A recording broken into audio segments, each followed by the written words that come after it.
Good to see you folks. Good to see you. Happy Veterans Day weekend. I always get those V's mixed up. VJ Day? No. Veterans Day. Happy Veterans Day weekend. Today we are celebrating and recognizing those who have served in the U.S. Armed Forces. Thank you for your service. Thank you for what you've provided and given to us.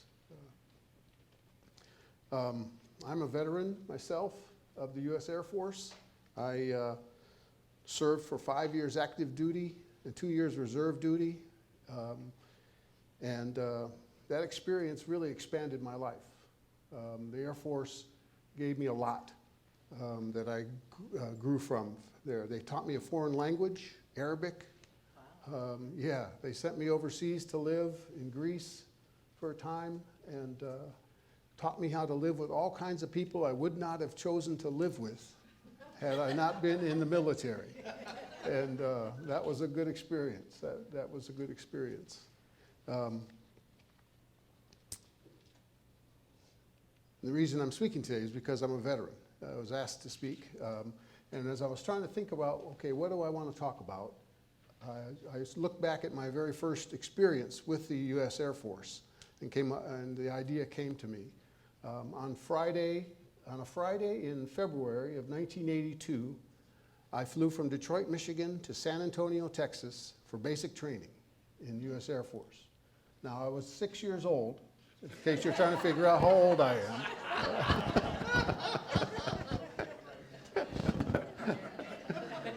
I went down for basic training in San Antonio. It was a Friday. And what they told us was, and there was a whole bunch of guys flying in together at the same time, probably about 40 of us, and we were all put in the barracks called a flight. It's the size, it was called a flight. And all of us looked different. All of us had longer hair than the Air Force wanted us to have, some very long. All of us were wearing all kinds of different clothes. Jeans were prevalent, but beyond that, it was a hodgepodge. Everybody looked different. And nobody knew what they were doing. So we were put in this barracks, and we were told on that Friday evening, you will not be in processed until Monday morning because it's a weekend. So you're going to spend the weekend looking grungy and walking around this base looking grungy. And it worked. I mean, they were trying to get us to say, please cut my hair. And so we're walking around the base, quote unquote, marching in step, with no training at all. Again, each of us looking very motley as a crew, not a group, not looking together at all. And we'd march to the cafeteria and we'd eat and we would go back to the barracks, and we had really nothing to do except sit around and wait for Monday morning. And so we got to know each other a little bit. We got to talk to each other and get to know each other. And then Monday morning came. And as we were marching to the cafeteria during the week, we're looking again, we're motley, we're just like this kind of stuff. And all of a sudden you see a flight of those people who had been there for a while. And their hairs all looks the same. Their uniforms all look the same. They're in perfect step with each other. And I was jealous. I'm not a joiner, okay? But it worked. The Air Force had worked its magic on me, and I wanted them to cut my hair. I wanted to join in. I wanted to belong. And so finally Monday morning came along, and they marched us through the barber. It probably took 5 seconds or so for each of us. Whoop, whoop, off it went. They didn't worry about styling. I said, oh, can you leave? No. They didn't have an idea of what that was going to be like. They just cut it all off. And as we stood outside, it was interesting. We stood outside, and I've just spent 2 days getting to know these guys and spent some time with them. And as their hair was cut off, I looked and I said, who are you? I don't know you. I can't. Oh, Jim. Ah, okay. Oh, you're okay. And we just didn't know each other because we were so used to seeing each other in jeans and all this and with hair. And so we got our hair cut, we got our uniforms issued to us, and shiny boots and the whole 9 yards. And we started walking around learning how to be in step together. And all of a sudden, we belonged. We belonged together. We belonged in the Air Force. And that was the whole aim, was to get us to feel like we wanted to belong. We wanted to be a part of this. And so it worked. They did their magic. But what they did to get us to belong was basically strip away all of our individuality. All of us all of a sudden had the same hair. We all dressed the same. We all spoke the same words. In fact, they taught us a new language. It was yes, sir, and no, sir. And that was the extent of our language. If you used okay or uh-huh, you were chastised. In fact, the drill sergeant would send you to the toilet, and you had to put your head face down in the toilet and say, okay, okay, and flush it down the toilet so that you learn not to use those terms. Yes, sir, and no, sir were the only thing allowed. And opinions after that were not especially prized by the drill sergeant. So we belonged. We belonged, and we came together, and we became a flight, and we went through basic training together. And I tell you, if I'm in a hostile situation, I want to be surrounded with people who are thinking the same thing, who are ready to respond the same way, so I can count on them. And there's a method to what's being done there. But this morning, I want to talk about a different kind of belonging. And that is the belonging that we share in God. The belonging of our oneness with the divine. And my favorite story of seeing that played out is the story of Jesus' interaction with Peter, Simon Peter. Start with the morning after the resurrection. Peter and several of the disciples who they've lost their mentor. They've lost they had this whole thing going on for 3 years trying to figure out, and their life was going to change, and they were going to go do marvelous things and this, and all of a sudden he was gone. So what did they do? They went fishing. They did the thing they knew to do best, and to ground you. And doesn't that happen when things start getting frightening? I find something familiar to go back and do. Something with my hands, something to do so that I'm not just sitting there trying to deal with the questions that are going on inside my head. So they went fishing. And they were fishing at night, which I was kind of surprised at, but they were fishing at night. And as daybreak happened, Jesus walked up on the beach, and they looked at him, and they saw him, and they realized who he was. And Jesus yells at him and says, "You caught anything?" And they said, "No, we haven't caught a thing yet." And he says, "Try putting it out on the other side of the boat. Try putting it," and this, boom, they caught this humongous net full of fish and pulled it on the boat. Now, it was two disciples who were rather staid and calm, so to speak, and then there was Peter, who was not calm, who was rather impetuous. And all of a sudden he realized who was on the beach and what was happening, and he got dressed and left the other two to handle the fish and handle the nets, and he jumped out of the boat and ran into the beach to meet with Jesus, because it's like, what in the world? And that was part of his part of being Peter, was impetuosity, not really thinking about what somebody else was doing, not really thinking about, should I be there helping them? But just, what am I, I'm going. And so he came in, and Jesus sat him down, and they sat across the fire, and they had fish together, and they had bread together. And then Jesus addressed him.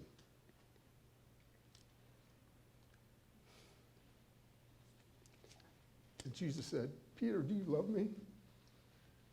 Now, you got to understand Peter's frame of mind during this time. He just spent all this time with Jesus. He knew that Jesus knew who he was. He knew that Jesus knew all the mistakes he'd made in his life. He knew everything about him. The first time they met, he was fishing. And Jesus said, "Hey, do you want to come be fishers of men?" And Peter, of course, jumped out of immediately, the Bible says, came in and decided to follow him. Now, Peter was following Jesus for probably all the wrong reasons. When Jesus said, we're going to bring the heaven, we're going to bring the heaven to earth, whatever, Peter saw, we're going to get rid of those Romans. We're going to get rid of those Romans and have our own home. That's what he's talking about. So he said, yeah, sign me up, I'm there.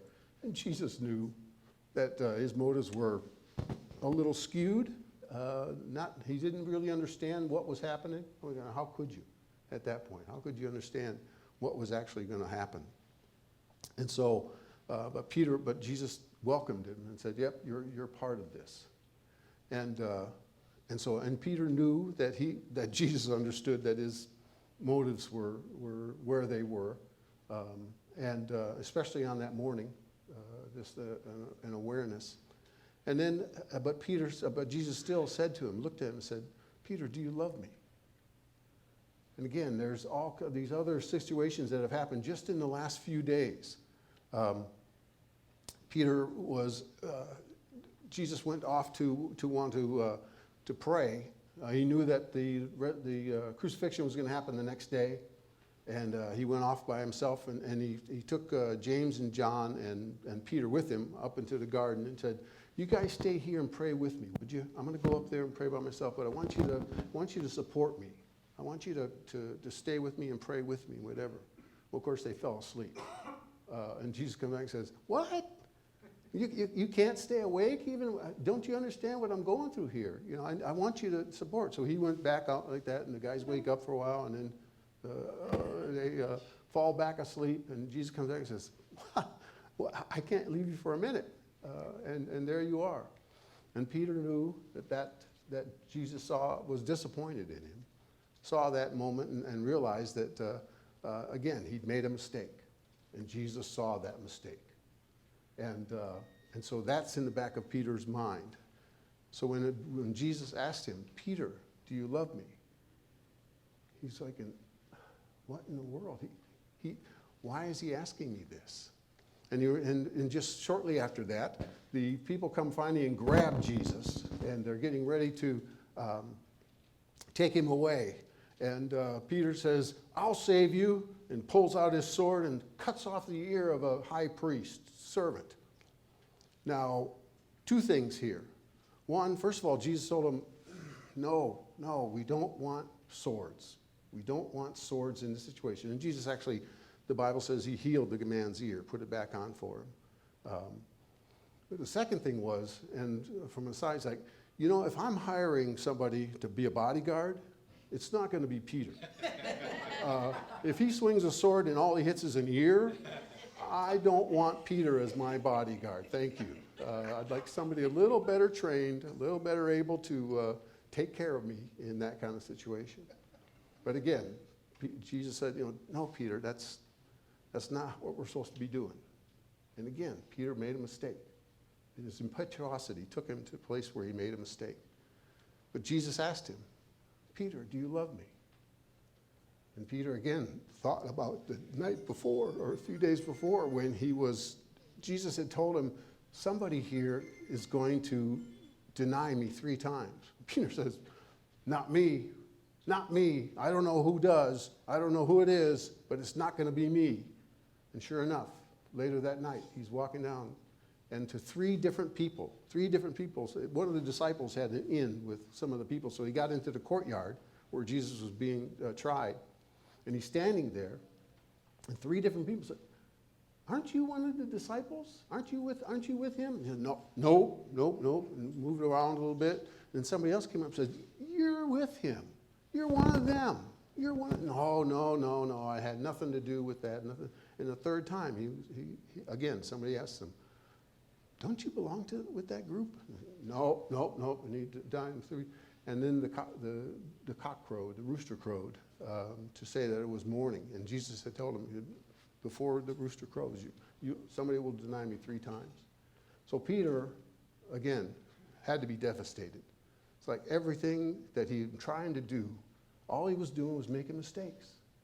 All he was doing, how could God have anything to do with me? How could God use me or let me be a part of this when all I do is make mistakes? And Jesus sat across the fire from him again, and he asked him 3 times, Peter, do you love me?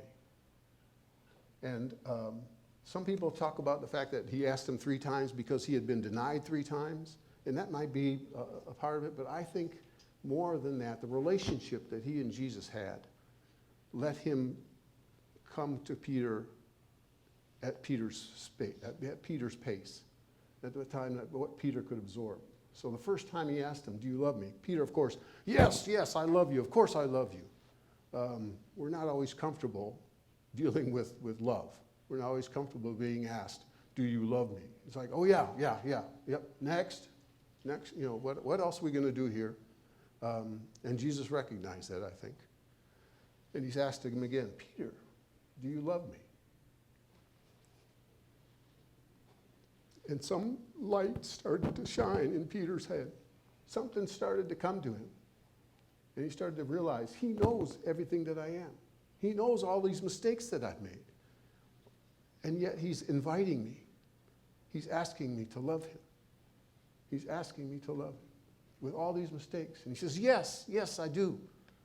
And Jesus, again, still realized he didn't really understand the importance and the impact of what he was doing. And he asked him again, do you love me? And you can see the light come on in Peter's eyes. It's like, wow, God loves me. I belong. I belong with all my impetuosity, with all my mistakes, with all the things I've done wrong, that he knows clearly. I belong. I'm a part of this. I'm a part of this deal. And Jesus, and then Jesus did a marvelous thing. When somebody is needing some encouragement, because he can see that Peter understands he's made these mistakes in this. When somebody needs encouragement, needs to be made to feel like they belong, there are many ways we can do that. One is we can talk to them and say, I love you, you belong, you're a part of this, everything. All of this is you belong. And that can be helpful. That can be useful. But I think what Jesus decided to do was much more effectual. Jesus said, okay, you love me? He said, feed my sheep. And my translation of that is, enjoy loving the world. Be a part of loving this world. Be a part of loving this world. You are important. You are a part of it. And we need your love. We need your presence. We need you to be a part of this world and to love. And so it wasn't just a pat on the back or a kind word. Jesus was saying, you're part of my team. You belong. And I know you. I know you. But I want you to be a part of this. I want you to enjoy love. I want you to enjoy loving this world. And when we look at Peter later on, Peter continued to be Peter. He did some marvelous things. He grew up a bunch later and was of service to a lot of different people, both spiritually and physically, just feeding people and that sort of thing. But Peter went on and made mistakes too. He went on and they outlined one of them especially in the Bible, and he kept making mistakes, but none of that affected his sense of belonging. None of that took him away from the fact that he belonged as a part of the divine. He belonged as a part of God. He belonged as a part of loving this world today.